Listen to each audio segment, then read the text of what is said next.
नमस्कार विद्यार्थी मित्रांनो, महाराष्ट्र अकॅडमीच्या ऑनलाईन प्लॅटफॉर्मवर सर्व विद्यार्थ्यांचं मनपूर्वक स्वागत आहे। तर पहा विद्यार्थी मित्रांनो, मागच्या काही दिवसामध्ये आपण जे वेगवेगळे पद आहेत, ज्या पदाची भरती आगामी काही कालखंडामध्ये होणार आहे, त्या वेगवेगळ्या पदाबद्दल आपण माहिती घेत आहोत। त्याच्यामध्ये अतिशय महत्त्वाचं पद म्हणजे आरोग्य सेवक पद। आरोग्य सेवक या पदाबद्दल अनेक विद्यार्थ्यांच्या मनामध्ये कन्फ्युजन आहे याच्या पात्रतेबद्दल। नेमकी याची यावेळेस पात्रता काय असेल, तर याच्याबद्दलचं जे शासनाने पत्रक काढलेलं आहे ते पत्रक तुम्हाला समोर ठेवून मी त्याच्या पात्रतेबद्दल सुद्धा बोलणार आहे।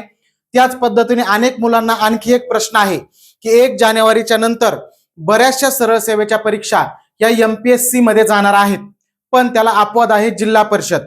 जिल्हा परिषदेचे जी वेगवेगळी पदं भरले जाणार आहेत, याच्यातले बहुतेक पद हे MPSC कडून भरले जाणार नाहीत, म्हणजे सरळ सेवा प्रक्रियेमधूनच भरले जाणार आहेत। त्याच्यासाठी एक वेगळी यंत्रणा असू शकते, जसं की आताची जी मागची मेगा भरती झाली, याच्यामध्ये ज्या जिल्हा परिषदेचे वेगवेगळे पद होते हे IBPS च्या माध्यमातून पद भरले गेले होते, म्हणजे ती परीक्षा कंडक्ट IBPS ने केलेली होती। आताही IBPSच करेल अशातला काही भाग नाही, कोणीही परीक्षा कंडक्ट करू द्या, त्याच्या ज्या पात्रता असतात, त्याच्या जे वयाची पात्रता असते, त्याचा जो अभ्यासक्रम असतो, याच्यामध्ये कोणताही बदल हा होत नसतो। परीक्षेच्या जी घेणारी यंत्रणा आहे याच्यानुसार प्रश्नांचा पॅटर्न थोडाफार बदलू शकतो, पण याचा अर्थ सिलेबस नाही बदलत। सिलेबस हा आहे असाच राहतो। त्याच्यामुळे आरोग्य सेवक हे खूप महत्त्वाचं पद आहे। अनेक विद्यार्थी याला क्वालिफाय होऊ शकतात अशा प्रकारचं पद आहे। त्याच्यामुळे प्रत्येक जणांनी हा व्हिडिओ शेवटपर्यंत बघा।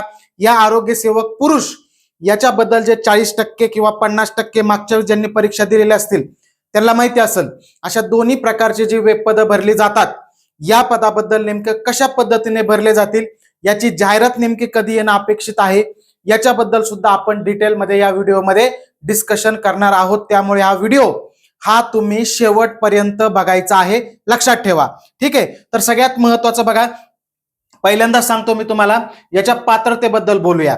सगळ्यात अगोदरचा महत्त्वाचा मुद्दा, जर तुम्ही त्या पात्रतेमध्ये बसत असाल तर मग पुढे जायला हरकत नाही, तर जायचीच गरज नाही पुढे, बरोबर आहे ना। तर पात्रतेबद्दल अगोदर बोलूया आपण। सर्वात महत्त्वाचं म्हणजे अनेक विद्यार्थ्यांना कन्फ्युजन आहे, याचा जो सॅनिटरीचा जो कोर्स असतो 12 महिन्याचा, हा कोर्स नेमका अगोदरच पाहिजे की नंतर पाहिजे, याच्याबद्दल अनेक विद्यार्थ्यांना कन्फ्युजन आहे। ते कन्फ्युजन तुमचं दूर करणार आहे। याच महिन्यामध्ये राज्य सरकारने 17 डिसेंबरला एक परिपत्रक काढलं होतं। ह्या परिपत्रकामध्ये नेमकं काय सांगितलेलं आहे आरोग्य सेवक पदाच्या क्वालिफिकेशन बद्दल, याच्या अगोदर एक परिपत्रक आलेलं होतं। त्या परिपत्रकामध्ये काय सांगितलं होतं क्वालिफिकेशनचं, आणि त्याच्या अगोदर जिल्हा परिषदची एकदा भरती झाली तेव्हा नेमकं काय क्वालिफिकेशन होतं, हे तिन्ही तुम्ही फिक्स डोक्यामध्ये फिट करा आणि त्याच्यानुसार कन्फर्म काय क्वालिफिकेशन आहे तुम्हाला सांगणार आहे। सगळ्यात महत्त्वाचं म्हणजे आता बघा, पहिला मुद्दा, मी पूर्ण परिपत्रक शासनाचं इथं घेतलेलं नाही, आपल्याला जेवढा महत्त्वाचा मुद्दे आहेत तेवढेच मुद्दे मी या ठिकाणी घेतलेले आहेत। बघा आता बघा, वयोमर्यादेबद्दल काय पात्रता त्यांनी सांगितलेली। किमान वयोमर्यादा, पदावरील भरतीसाठी जाहिरातीनुसार अर्ज प्राप्त करण्याच्या शेवटच्या तारखेला किमान 18 वर्ष पूर्ण असणं आवश्यक आहे। काय होतं माहितीये का, ज्यावेळेस आपण असं मी लिहून वगैरे PPT मध्ये टाईप करून तुम्हाला सांगेल त्यावेळेस तुमच्या मनामध्ये कन्फ्युजन निर्माण होऊ शकतं। 17 डिसेंबरचं हे परिपत्रक आहे, खूप दिवस झालेले नाहीत, म्हणजे काय रे, तुमचं किमान वय किती पाहिजे रे, 18 वर्ष एवढं किमान वय असणं गरजेचं आहे। आणि कमाल वयोमर्यादा आहे आरोग्य सेवक पुरुष या पदासाठी पदावरील भरतीसाठी दिलेल्या जाहिरातीनुसार अर्ज प्राप्त होण्याच्या शेवटच्या तारखेपर्यंत आरक्षित प्रवर्गात नसलेल्या व्यक्तीचं 38 वर्षापेक्षा जास्त असू नये। म्हणजे ओपन साठी वय किती रे, 38 वर्ष, आणि जे रिझर्वेशन मध्ये म्हणजे जे आरक्षणामध्ये आहेत यांच्यासाठी आहे 43 वर्ष, म्हणजे 5 वर्ष एवढी त्यांच्यासाठी सवलत आहे। म्हणजे 18 ते 43 याच्यामध्ये ज्या ज्या विद्यार्थ्यांचं वय बसतं तो प्रत्येक जण आरोग्य सेवकला फॉर्म भरू शकतो, जर पुढच्या पण पात्रता त्याने कंप्लीट केलेल्या असतील तर। याच्यानंतर बघा, किमान शैक्षणिक पात्रता, याच्यामध्ये मोठ्या प्रमाणावर बदल झालेला आहे। मागच्या वेळेस जेव्हा IBPS ने जिल्हा परिषदेची भरती घेतली त्याच्यामध्ये जे आरोग्य सेवक पद होतं, या आरोग्य सेवक पदाची पात्रता होती फक्त 10वी उत्तीर्ण असावी, विज्ञान हा तुमचा विषय 10वीला असावा, एवढीच फक्त पात्रता या ठिकाणी सांगितलेली होती। पण आता पात्रतेमध्ये मोठ्या प्रमाणावर बदल केले गेलेले आहेत।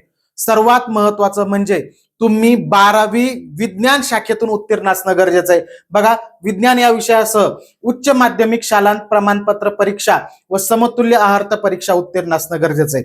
म्हणजे 12वी सायन्सला ज्या समतुल्य गोष्टीत, समतुल्य जे डिप्लोमा वगैरे अशा असतात ते असले तरी चालतंय, पण तुम्ही उच्च माध्यमिक म्हणजे 12वी लक्षात ठेवा.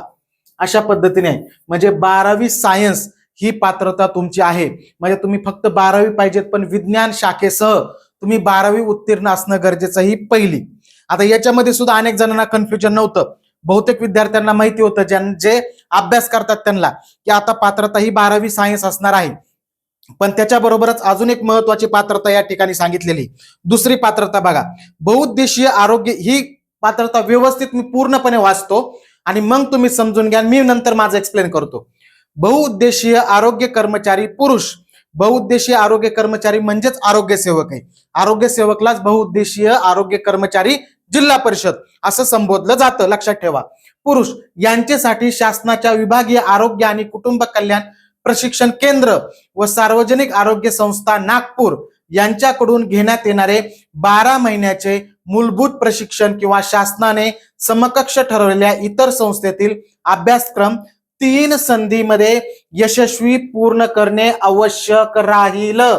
जर तुम्ही मराठी व्याकरणाचा अभ्यास करत असाल तर तुम्हाला लक्षात येईल की हे जे 3 संधीमध्ये यशस्वीरित्या पूर्ण करणे आवश्यक राहील. म्हणजे तुम्ही 12वी सायन्सला पाहिजेत आणि ह्या जो कोर्स आहे सॅनिटरीचा, जो नागपूरची जी संस्था आहे, कोणती सार्वजनिक आरोग्य संस्था किंवा आरोग्य व कुटुंब कल्याण प्रशिक्षण केंद्र यांचा जो 12 महिन्याचा कोर्स आहे, हा कोर्स आरोग्य सेवक साठी कंपल्सरी आहे, हे खरं आहे. पण तुम्ही तो कोर्स जॉईन केल्यानंतर सुद्धा 3 संधीमध्ये तो कोर्स पास होणं गरजेचं आहे. जर आता ही क्वालिफिकेशन अगोदरच असतं तर संधी द्यायचा काय संबंध आहे? मग संधी दिल्याच नसत्या, बरोबर आहे का नाही? ते काय म्हणतात, 3 संधीमध्ये तुम्ही काय केलं पाहिजे रे, क्वालिफाय झालं पाहिजेत ते. मग 3 संधी म्हणजे तुम्हाला चान्स दिले जाणार आहेत.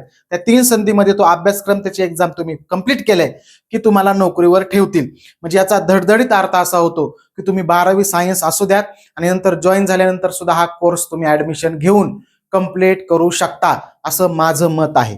त्याच्यामुळे याच्यामध्ये बदल होईल का नाही होईल, पुढे कसं होईल याचा विचार न करता 12वी विज्ञान शाखेतल्या विद्यार्थ्यांनी जर तुम्ही सरळ सेवा परीक्षेचा अभ्यास करताय तर पूर्णपणे आपण याच्यासाठी सुद्धा क्वालिफाय होतो, एवढं डोक्यामध्ये फिट्ट ठेवा. आणि जरी समजा भविष्यामध्ये आणखी काही बदल केले तरी सुद्धा तुमचा अभ्यास वाया जाणार नाही. तुम्हाला तुमचा जो सरळ सेवेचा अभ्यासक्रम आहे हा सोडून नव्याने वेगळं काही करायचं नाही, तोच अभ्यास करायचा आहे. त्याच्यामुळे मग बाकीच्या गोष्टीचा विचार करण्यात, वेळ घालवण्यात काही पॉइंट आहे का?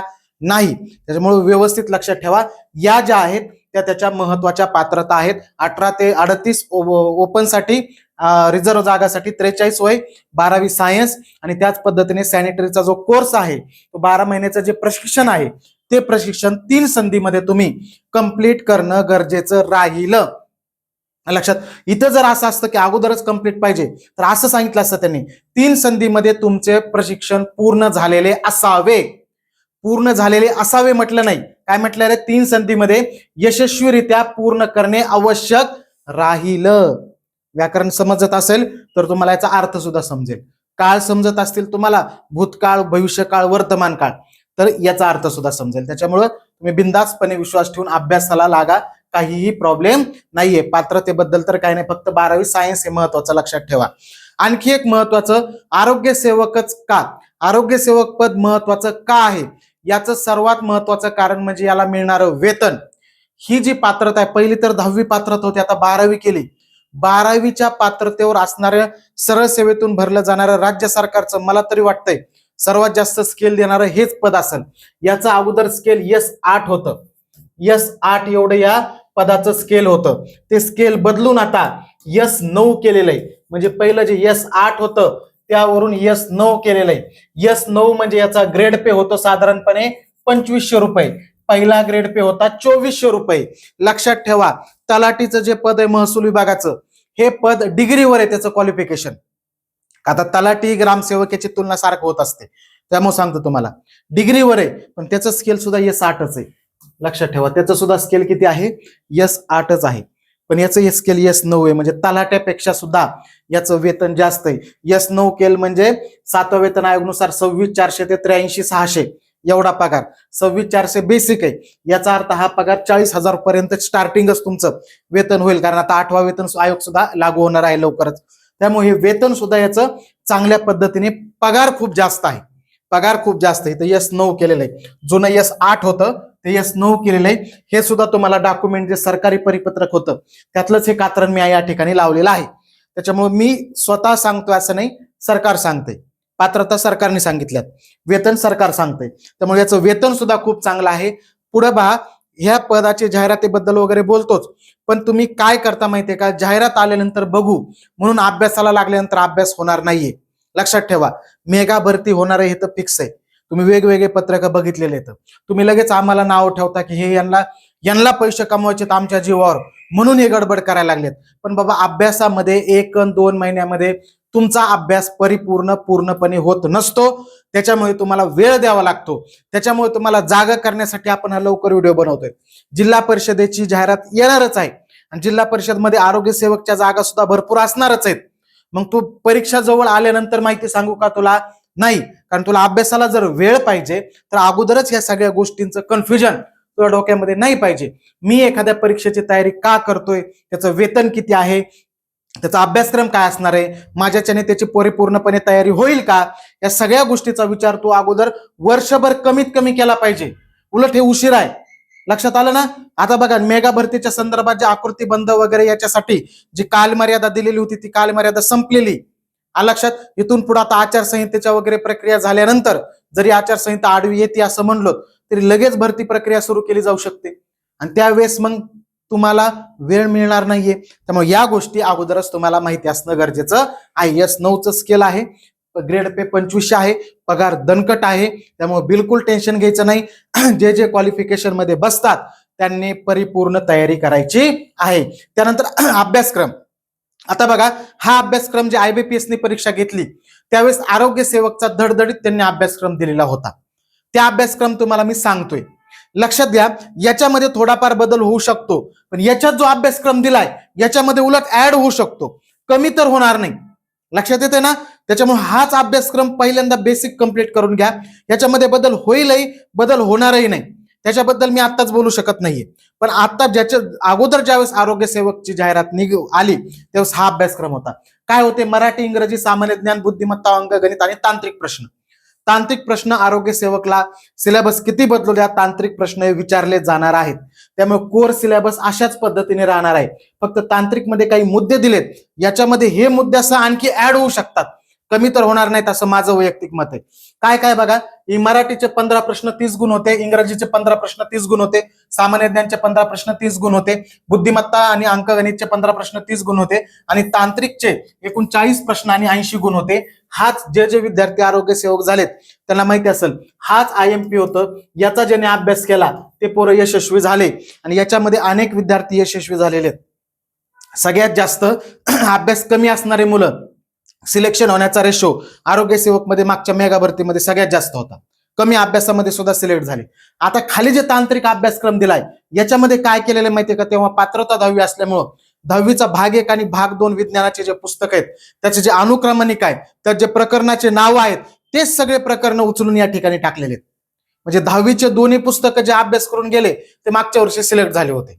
लक्षात येते ना? 10वीचे तांत्रिक प्रश्न, आपत्ती व्यवस्थापन, पर्यावरणीय व्यवस्थापन, ओळख सूक्ष्मशास्त्राची, प्राण्यांचे वर्गीकरण, अनुवंशिकता व उत्क्रांती, सजीवातील जीवन प्रक्रिया, सजीवातील जीवन प्रक्रिया भाग 2, पेशी विज्ञान व जैवतंत्रज्ञान, गुरुत्वाकर्षण, मूलद्रव्याचे आवर्ती वर्गीकरण, रासायनिक अभिक्रिया व समीकरणे, विद्युत धारेचे परिणाम, उष्णता, प्रकाशाचे अपवर्तन, भिंग, कार्बन संयुगेन, अवकाश मोहिमा, हे जे एकूण 17 टॉपिक दिले होते हे सगळे टॉपिक जे आहेत ते 10वीच्या पुस्तकामधले होते आणि त्याच्यावर आधारित प्रश्न विचारले होते। आता IBPS ने घेतल्यामुळे प्रश्नपत्रिका बाहेर उपलब्ध झालेली नाही, पण ज्यांनी परीक्षा दिली त्यांना माहिती असेल या 2 पुस्तकाच्या आधारावरच तांत्रिक प्रश्न विचारले गेलेले होते। पण आता मला तरी वाटतं की याच्यामध्ये आणखी बदल होऊन काही गोष्टी ऍड होतील, कारण पात्रता त्यावेळेस 10वी होती, आता 12वी गेली आणि सायन्सवर पात्रता गेली, त्यामुळे विज्ञानच असणार आहे, बेसिक विज्ञानच असेल। पण हे एवढं तर सगळं 100%च विचारणार, पण याच्यात अजून एक्स्ट्रा विज्ञान सुद्धा विचारलं जाऊ शकतं। म्हणजे जरी तुम्ही क्वालिफाय होणार आहेत नाही होणार आहेत असं जरी झालं तर हे काय रे, तुमचा सरळ सेवा परीक्षेचाच अभ्यास आहे, म्हणजे कोणत्या परीक्षेची तयारी करत असू द्या, तांत्रिकचं वेगळं नाहीये. तांत्रिक मध्ये आता पेशी, मूलद्रव्य, रासायनिक अभिक्रिया, विद्युत धारा हे सगळीकडे विज्ञानामध्ये विचारलं जातं. तेच टॉपिक आहेत. हे टॉपिक सुद्धा तुम्ही कंप्लीट करायचे आहेत, लक्षात ठेवा. अशा पद्धतीने म्हणजे अभ्यासाला गती वाढवा, जेणेकरून माझं इंटेन्शन काय, तुमच्या अभ्यासाला गती मिळाली पाहिजे. प्रत्येक विषय तुम्ही कव्हर केला पाहिजे. एखाद्या पदाला मी क्वालिफाय होतो का नाही याच्याबद्दल तुम्हाला लवकर जाणीव झाली पाहिजे, लवकर माहिती झाली पाहिजे. त्यासाठी सगळ्या गोष्टी सांगितल्या. आता अभ्यासाचं नियोजन करताना वेगळं आरोग्य सेवकला कोणतंही अभ्यासाचं नियोजन करायचं नाहीये. जे आता मी सांगितले त्या क्वालिफिकेशन मध्ये जे विद्यार्थी बसतात त्यांनी जो आपला सरळ सेवेचा अभ्यास करतोय तोच अभ्यास करायचा आहे. फक्त विज्ञानाचा अभ्यासक्रम थोडासा जास्त करायचा आहे. कुठेही जा तुम्ही सरळ सेवेमध्ये, मराठी, इंग्रजी, गणित, बुद्धिमत्ता हे सगळीकडेच आहे, सामान्य ज्ञान. आणि एक्स्ट्राचं काय करायचं आपल्याला, विज्ञानाचा थोडासा अभ्यास, म्हणजे इथं विज्ञानचा अभ्यास थोडा करावा लागेल. प्लस जीकेचा सुद्धा अभ्यास तुम्ही चालू ठेवा, कारण फक्त मागच्या वेळेस फक्त मी आरोग्य सेवकचीच तयारी करतो या मेंटॅलिटीत तर कोणी नसणार आहे. त्यामुळे बाकीच्या परीक्षेची तयारी करताय म्हणजे जीकेची पण तुम्ही तयारी करताय. त्यामुळे विज्ञान विषयाचं नियोजन करताना, थोडा अभ्यास करताना थोडासा एक्स्ट्रा अभ्यास करा. 12वी विज्ञान शाखेचे विद्यार्थी असल्यामुळे तुम्ही साहजिकच विज्ञानचा पहिलाच तुमचा अभ्यास बऱ्यापैकी चांगला असेल. फक्त त्याला थोडं तरी रिव्हिजन करणं गरजेचं असतं, रिकॉल करणं गरजेचं असतं. तेवढ्याच गोष्टी फक्त तुम्हाला करायच्या आहेत. समजलं. अभ्यासाच्या नियोजनामध्ये तुम्ही तुमच्या अभ्यासाची गती, जसजसं नवीन वर्ष आलेलं आहे आता अभ्यासाची गती वाढवा, हेच तुमचं नियोजन आहे. प्रश्नांचा सराव करा, हेच तुमचं नियोजन आहे. अभ्यासाची स्पीड वाढवा. भरती कधी येणार आहे, जाहिरात कधी येणार आहे याचा विचार न करता या सगळ्या गोष्टी करा. हे तुमचं मेन नियोजन आहे. बाकीचं वेगळं नियोजन काही नाहीये. वेगळं प्लॅनिंग काय करायचंय, पुन्हा जाहिरात आल्यानंतर कशा पद्धतीने पुन्हा त्या जाहिरातीनुसार तुमचा प्लॅनिंग चेंज करायचं ते मी पुढे पाहू ना, आपण डिस्कस करू त्याच्याबद्दल बिलकुल तुम्ही मनामध्ये कोणताही प्रश्न संदेह ठेवू नका. फक्त एक लक्षात ठेवा की आता आपल्याला नियोजन म्हणून अभ्यासाची गती वाढवणं गरजेचं आहे. का गती वाढवणं गरजेचं आहे, कारण की आता जाहिरातींची प्रक्रिया ही आचारसंहिता संपल्यानंतर हळूहळू नकळतपणे सुरू होणार आहे. आणि पुन्हा वेळ कसा निघून जातो एकदा जाहिरात आल्यावर ते कळत नाही. जुन्या विद्यार्थ्यांना त्याच्याबद्दल चांगली माहिती असेल, त्यामुळे लक्षात ठेवा. बरोबर आहे का. जाहिरात कधी येणार, आता जाहिरात कधी येणार याच्याबद्दल मी सांगतो तुम्हाला. आकृतीबंध वगैरे सगळ्या गोष्टी तयार आहेत. आरोग्य विभागाचे वेगवेगळ्या प्रकारचे पद भरण्यासाठी खूप मागची एक भरती रद्द झालेली आहे आरोग्य विभागाची घोळामुळे. त्यामुळे आरोग्य विभागात जागा या भरपूर रिकाम्या आहेत. मग सार्वजनिक आरोग्य विभाग राज्य सरकारचा असू द्या किंवा जिल्हा परिषदचा आरोग्य विभाग असू द्या, प्रत्येक ठिकाणी रिक्त जागांची संख्या खूप जास्त आहे. बरोबर आहे का. आता शासनावर या निवडणुका झाल्यानंतर भरपूर दिवस आकृतीबंध वगैरे ह्या गोष्टी, वेगवेगळे परिपत्रक, न्यूजच्या माध्यमातून आम्ही मेगा भरती घेणार आहोत, ह्या सगळ्या गोष्टी सांगितलेल्या आहेत. त्यामुळे शासनावरही ते प्रेशर असणार आहे. आणि साहजिकच आहे की भरती होणार आहे, रिक्त पद भरणार आहेत, याच्याबद्दलच्या बातम्या तुम्ही बघितलेल्या आहेत. त्याच्यामुळे आपण अशी मेंटॅलिटी ठेवायची की साधारणतः फेब्रुवारी मार्च पासून जाहिराती यायला सुरू होतील. त्याच्यामध्ये जिल्हा परिषदेची सुद्धा जाहिरात येईल आणि जिल्हा परिषदेच्या जाहिरातीमध्येच आरोग्य सेवकचं सुद्धा पद असणार आहे, हे लक्षात ठेवा. ठीक आहे. पुढे जाऊया. आता पदाचं महत्व, पदाचे महत्व सांगतो एक तुम्हाला. जे विद्यार्थी एमपीएससी वगैरेची तयारी करतात, म्हणजे आणखी कोणत्या तरी मोठ्या पदावर जायचंय अशी तयारी करतात, त्यांना नोकरी करत असताना जर तुमच्या कोणी ओळखीतला आरोग्य सेवक असेल तर त्यांना तुम्ही विचारू शकता. नोकरी करत असताना वेळ मिळतो, तुमचा अभ्यास वगैरे करायला वेळ मिळतो, म्हणजे कामाचा ताण जास्त नसतो जर तुम्ही सिलेक्ट झालात तर. बरोबर आहे का. दुसरं महत्वाचा मुद्दा म्हणजे वेतन. याचं वेतन भरपूर मोठ्या प्रमाणावर आहे, म्हणजे वेतन सुद्धा खूप चांगलं आहे याला. त्यामुळे आणखी एक फायदा आहे याचा. त्याच पद्धतीने हे जिल्हा परिषदेचे पद येतं, त्याच्यामुळे तुम्हाला हव्या असणाऱ्या ठिकाणी तुम्ही नोकरी करू शकता, तुम्ही फॉर्म त्या ठिकाणी भरू शकता. बरोबर आहे का. म्हणजे तुम्हाला जिल्हा निवडीचं सुद्धा या ठिकाणी स्वातंत्र्य असतं. म्हणजे तुम्ही राज्य सरकारच्या एखाद्या भरतीमध्ये जर यशस्वी झालात तर तुम्हाला कोणत्या जिल्ह्यामध्ये नोकरी करता येईल याची शाश्वती पहिल्यांदा नसते. पण इथं जिल्हा परिषदेच्या अंतर्गत तुम्हाला स्पेसिफिक फॉर्म भरावा लागतो. या जिल्ह्यात फॉर्म भरणार आहे मी, या जिल्ह्यामध्ये फॉर्म भरणार आहे. त्यामुळे तुम्हाला त्या ठिकाणी जिल्हा निवडीचं स्वातंत्र्य असतं. तुम्हाला जिथं राहायचं आहे त्या ठिकाणी तुम्ही फॉर्म भरू शकता. हे महत्वाचं, पदाचं महत्व जास्त आहे. कामाचा लोड कमी आहे, वेतन जास्त आहे, जिल्हा निवडीचं स्वातंत्र्य आहे, तुम्हाला हव्या ठिकाणी नोकरी करू शकता. त्यामुळे आरोग्य सेवक या पदाकडे बिलकुल कोणीही दुर्लक्ष करायचं नाही, एवढंच सांगतोय मी. आलं लक्षात. मागच्या ज्यांनी राज्यसेवेचे एमपीएससीचे इंटरव्ह्यू वगैरे दिलेत त्यांनी सुद्धा ही पोस्ट जॉईन केली, कारण त्यांना माहिती होतं की या पदाचं वेतन चांगलं. तेव्हा S8 स्केलच होतं, त्यांना S9 झाले पण S8च होतं त्यावेळेस, तरी सुद्धा त्यांनी जॉईन केले. त्यामुळे लक्षात ठेवा, पद खूप महत्वाचं आहे, तुम्हाला चांगली संधी असणार आहे जर तुम्ही अभ्यासाची गती वाढवली तर. लक्षात ठेवा. त्याच्यानंतर आणखी तुम्हाला काही अडचण असेल तर कमेंटमध्ये मला सांगा, तर तुमच्या अडचणी सोडवण्याचा आपण नक्की प्रयत्न करू. त्याच पद्धतीने जर तुम्ही आरोग्य सेवकची तयारी करताय तर आपला ऍप आहे महाराष्ट्र अकॅडमी. या ऍपवर महाराष्ट्र अकॅडमी ऍपवर आपण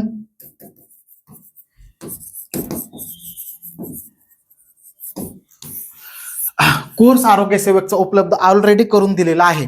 त्याच्यामुळे तुम्ही त्या कोर्सचा सुद्धा फायदा करून घ्या. तुम्हाला 100% फायदा करून घेतला जाईल. जरी त्याच्यामध्ये सिलेबस काही ऍड झाला किंवा सिलेबसमध्ये बदल झाला तरी सुद्धा तो तुमचा सिलेबस त्या कोर्समध्ये कव्हर केला जाणार आहे. त्याच पद्धतीने चालू घडामोडी सुद्धा तुमच्या मोफत आपण महाराष्ट्र अकॅडमी ऍपवर कव्हर करतो. दररोजच्या दररोज चालू घडामोडीच्या मोफत PDF आपण आपल्या महाराष्ट्र अकॅडमी ऍपवर अपलोड करत असतो. त्याचा सुद्धा 100% तुम्हाला त्या ठिकाणी फायदा होणार आहे. तर तुम्ही कोणत्याही सरळ सेवेची तयारी करत असू द्या, तांत्रिक सिलेबस सह तुम्हाला शिकवलं जाणार आहे. आरोग्य सेवकच्या बॅच मध्ये जसा सिलेबस आहे, आता जो सांगितला मी सिलेबस, तो एकदम डिटेलमध्ये घेतला जाणार आहे. आणि त्याच पद्धतीने सिलेबसमध्ये आणखी काही गोष्टी ऍड झाल्या तर त्या गोष्टी सुद्धा तुमच्या पूर्णपणे कव्हर केल्या जाणार आहेत. त्यामुळे तुम्हाला त्या ठिकाणी कसलाही प्रॉब्लेम येणार नाही. त्यामुळे तुम्ही जाऊन सध्या नवीन वर्षाचा ऑफर पण सुरू आहे, तुम्ही नक्की त्या कोर्सचा फायदा घेऊ शकता.